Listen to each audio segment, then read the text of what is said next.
All right, I took the slave cylinder out on the second gen, and right there, that Allen key, I'm pretty sure it's got a bleeder right there. So I undid that as I pushed this all the way down and kind of bled the air until it got to liquid, similar to how you'd bleed an injector.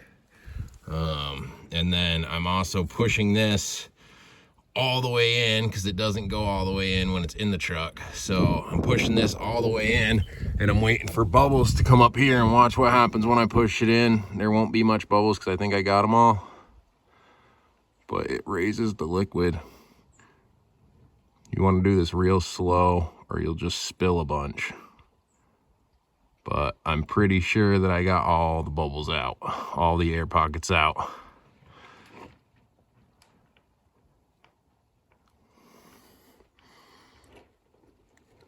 Might have been a tiny one. I don't know if I saw that or not. I wasn't looking at the camera, but that was all the way pushed in. All right, so I think that's done, and this does feel a little more rugged than before, and it's got a little bit better pushback than before.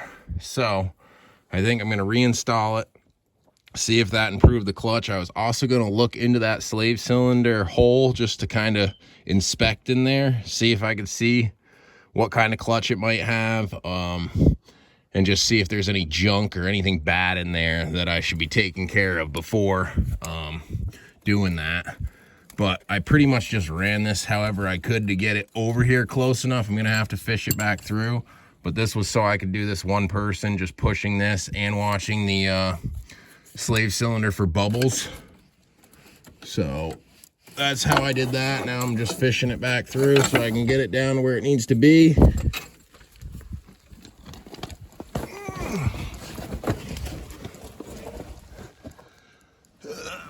Here, like I said, I'm gonna inspect that, I think. So I'm gonna get a flashlight, see what that looks like, and then I'll put the slave cylinder back in if everything looks okay. You can see whatever that is, if that's the clutch fork.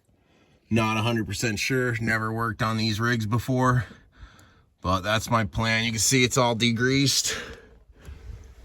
This thing's shining now. Looks a hell of a lot better. I'm gonna change the oil out because there was gear oil in this transmission.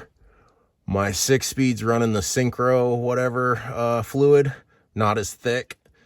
I think I'm gonna switch to that. This had shiny bits in the fluid, and I'm gonna take those right out, or take the fluid right out, take the shiny bits right out, flush it, clean it, and restart, and hopefully that'll work. Also, this is the automatic transmission shit because it's still from, it got a swap from auto to 5-speed.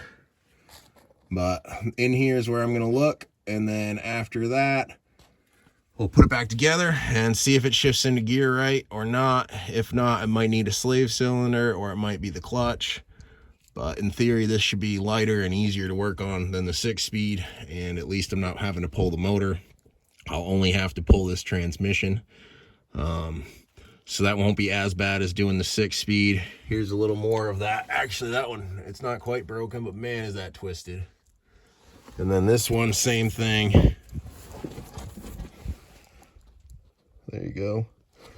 So I need new front end A-arms or whatever, trailing arms, whatever they're calling these on Dodges.